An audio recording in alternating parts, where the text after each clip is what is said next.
Boston, with the express stipulation, which he safeguarded legally, that if the congregation ever entrusted its spiritual welfare to a minister named Reginald, Harold, or Claude, an amount equal to his gift with interest should be paid to the Massachusetts Humane Society. The thought of him touched me now. I was glad to feel that his money had never been a lure to me. It did not matter whether his estate was great or small. I could, at least, ease my conscience by obeying the behest of an old man whose name I bore, and whose interest in the finer things of life and art had given him an undeniable distinction. "I should like to know something of Mr. Glenarm's last days," I said abruptly. "He wished to visit the village where he was born, and Bates, his companion and servant, went to Vermont with him. He died quite suddenly, and was buried beside his father in the old village cemetery. I saw him last early in the summer. I was away from home and did not know of his death until it was all over. Bates came to report it to me and to sign the necessary papers in probating the will. It had to be done in the place of the decedent's residence, and we went together to Wabana, the seat of the county in which Annandale lies." I was silent after this, looking out toward the sea that had lured me since my earliest dreams of the world that lay beyond it. "It's a poor stake, Glenarm," remarked Pickering consolingly, and I wheeled upon him. "I suppose you think it a poor stake. I suppose you can't see anything in that old man's life beyond his money. But I don't care a curse what my inheritance is. I never obeyed any of my grandfather's wishes in his lifetime, but now that he's dead his last wish is mandatory. I'm going out there to spend a year if I die for it. Do you get my idea?" "Humph! You were always a stormy petrel," he sneered. "I fancy it will be safer to keep our most agreeable acquaintance on a strictly business basis. If you accept the terms of the will—" "Of course I accept them. Do you think I'm going to make a row, refuse to fulfill the old man's last wish? I gave him enough trouble in his life without disappointing him in his grave. I suppose you'd like to have me fight the will, but I'm going to disappoint you." He said nothing, but played with his pencil. I had never disliked him so heartily. He was so smug and comfortable. His office breathed the very spirit of prosperity. I wished to finish my business and get away. "I suppose the region out there has a high death rate. How's the malaria?" "Not alarmingly prevalent, I understand. There's a summer resort over on one side of Lake Annandale. The place is really supposed to be wholesome. I don't believe your grandfather had homicide in mind in sending you there." "No, he probably thought the rustication would make a man of me. Must I do my own victualling?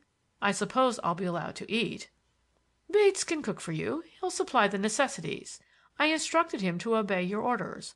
I assume you'll not have many guests. In fact," he studied the back of his hand intently, "while that isn't stipulated, I doubt whether it was your grandfather's intention that you should surround yourself—" "With boisterous companions?" I supplied the words in my cheerfulest tone. "No, my conduct shall be exemplary, Mr. Pickering," I added, with affable irony. He picked up a single sheet of thin typewritten paper and passed it across the table. It was a formal acquiescence in the provisions of the will. Pickering had prepared it in advance of my coming, and this assumption that I would accept the terms irritated me. Assumptions as to what I should do under given conditions had always irritated me, and accounted, in a large measure, for my proneness to surprise and disappoint people. Pickering summoned a clerk to witness my signature. "How soon shall you take possession?" he asked. "I have to make a record of that."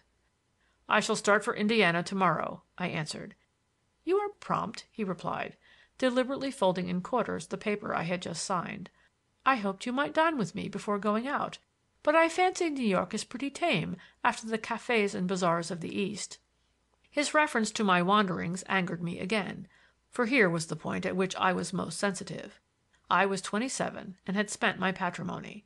I had tasted the bread of many lands, and I was doomed to spend a year qualifying myself for my grandfather's legacy by settling down on an abandoned and lonely Indiana farm that I had never seen and had no interest in whatever. As I rose to go, Pickering said, "It will be sufficient if you drop me a line, say once a month, to let me know you are there. The post office is Annandale." "I suppose I might file a supply of postal cards in the village and arrange for the mailing of one every month." "It might be done that way," he answered evenly. "We may perhaps meet again if I don't die of starvation or ennui. Good by." We shook hands stiffly, and I left him.